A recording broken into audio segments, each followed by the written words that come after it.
so many emotions going on. I'm like so upset thinking that this truck just burnt down. We paid it off last month, okay? We didn't know if the ECM was fried. We didn't know nothing. So I'm like super upset. Still holding it together so Blake doesn't freak out either. Because when I start crying, then he gets upset. It's the whole thing. So I'm like, everything's fine. We're pulling the blue truck in with our little truck. And then I'm like so happy and sad at the same time because we had enough room for the first times in our lives. We had enough room when something went wrong. We pulled the truck in, my truck, the little truck, pulled it in. We do a U-turn all the way around with this truck in here. And we were able to get the truck in on concrete so that we could work on it inside and on concrete. And we still had enough room for another truck to do a U-turn in the shop with another truck in there. So it was kind of a really happy, surreal moment, a really sad, upsetting moment.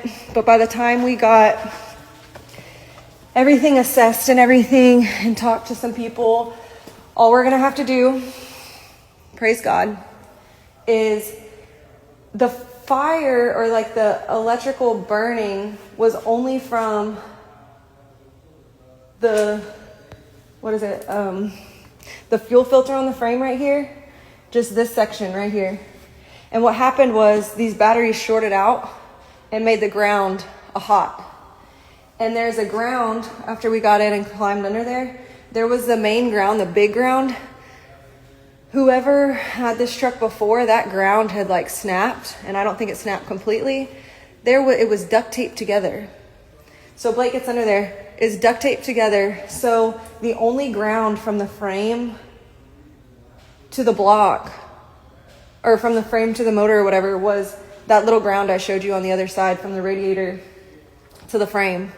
So it was sending a current, and that's what was heating everything up because the ground became the hot. So I'm doing a full like YouTube video about this. So if y'all really want like all the full details, make sure you check that out. But it was crazy. Everything was melting and we got it in here, but we're gonna get it fixed and I'll keep you guys updated.